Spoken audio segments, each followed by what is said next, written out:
قلنا في درس سابق اللي المواطنة تمنح برشا حقوق للمواطنين الكل على قدم المساواة، وتفرض عليهم جملة من الواجبات، يعني التزامات مطالبين باش يحترموها تجاه المجتمع متاعهم ودولتهم. نبداو بالحقوق. في العادة نلقاو في الدساتير متاع الدول كما الدستور التونسي عدد كبير من الحقوق اللي نعترفوا بها للمواطن ونمكنوه باش يمارسها بحرية في حدود طبعا ما يسمح به القانون. ويمكن تقسيم الحقوق متاع المواطن لعدة أصناف معروفة بأجيال حقوق الإنسان، واللي هي عندها بعد عالمي ومعترف بها في كل الاتفاقيات الدولية اللي مصح عليها الدول، كما الإعلان العالمي للحقوق الإنسان والمواطن متاع 1948، أو العهد الدولي للحقوق المدنية والسياسية، والعهد الدولي الخاص بالحقوق الاقتصادية والاجتماعية والثقافية متاع 1966. وكل هالحقوق والحريات تقريبا تكرسها الدساتير متاع الدول كما تونس، ونقسموهم لثلاثة أصناف حسب الأجيال اللي حكينا عليها. وفما جيل رابع بدأ الحديث عليه منذ مدة. الجيل الأولاني من الحقوق هو الحقوق المدنية والسياسية، هي الحقوق اللي ملتصقة أكثر بالمواطن بصفته كبشر إنسان.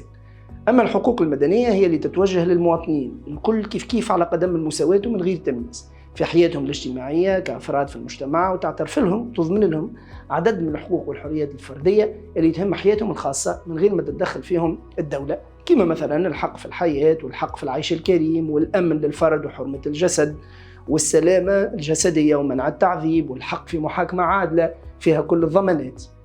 أما الحقوق السياسية هي اللي تهم المواطن في حياته العامة وتفاعله مع المحيط السياسي والسلطة والحاكم، وتسمح له أنه يساهم في الحياة العامة ويشارك في اتخاذ القرارات المتعلقة بإدارة الشؤون العامة لبلاده، وهذا بالطبيعة باش يتعدى بالضرورة بالاعتراف للمواطن وتمتيعه ببرشا حقوق، منها حرية الرأي والفكر والتعبير والإعلام والنشر. أما الجيل الثاني من الحقوق هو الحقوق الاقتصادية والاجتماعية والثقافية، وتهم كل فئات المجتمع كما الأطفال والنساء والمسنين وذوي الإعاقة، وتحتاج لتدخل من الدولة باش توفر الظروف والإطار والمناخ والخدمات باش تسمح وتمكن المواطنين من أنهم يتمتعوا بهالحقوق هذه. الحقوق الاقتصادية تهم المجال الاقتصادي للمواطن، تتعلق بالحق في العمل، تكافؤ الفرص في الانتداب خاصة في الوظيفة العمومية، حرية اختيار الخدمة اللي يحب يخدمها المواطن في كنف احترام القوانين، الحق في العمل في ظروف لائقة وبأجر عادل. الحقوق الاجتماعية تهم المجال الاجتماعي للمواطن، وتتعلق أساساً بالحق في الصحة وفي العلاج المجاني لبعض الفئات، وفي الضمان الاجتماعي والتغطية الاجتماعية والتأمين في حالات المرض أو العجز أو الترمل أو الشيخوخة وغيرها. كانت من الحقوق الثقافية اللي تهم المجال الثقافي للمواطن ومرتبطة بالحق في الثقافة ومشاركته في الحياة الثقافية والتعليم، خاصة التعليم العمومي المجاني والإجباري حتى العمر 16 سنة. وتضمن الدولة زاد الحريات الأكاديمية والبحث العلمي.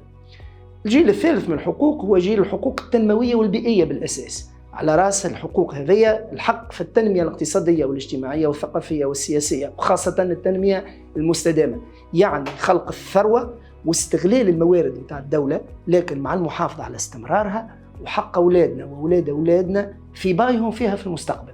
الحق في الماء، الحق في بيئة صحية. أما الجيل الرابع من الحقوق هو الجيل المرتبطة بالمسائل والمشاكل الأخلاقية، وبدأت تظهر بعض الحقوق الجديدة اللي ظهرت مع متطلبات العصر، مثل الحق في الموت الرحيم والحق في نقل الأعضاء البشرية وزراعتها، والحق في الإنجاب بالمساعدة الطبية، والحق في الاستنساخ البشري إلخ. نخلط توا للواجبات مع الحقوق هذه الكل. صفة المواطنة تفرض بعض الواجبات على المواطن، كما الخدمة العسكرية أو القيام بالواجب العسكري، يعني تعدي الجيش ويدافع على بلاده بالسلاح كاللزم وقت تكون في خطر، واجب دفع الضرائب وما يتهربش من دفعانها باش يوفر للدولة مداخيل تساعدها على تمكين المواطن من الحقوق اللي حكينا فيها، وهي حقوق كثيرة ومتنوعة. وفما زاد واجبات مدنية ما هيش مفروض على المواطن بالسيف وبالقانون، لكن ممكن اعتبارها واجب ناتج عن حسه المدني ووعيه بضرورة الالتزام بها، كما مثلا التصويت في الانتخابات ولا العمل والنشاط المدني من خلال المشاركة في المجتمع المدني. وهذا باش نشوفوه في الدرس الجاي.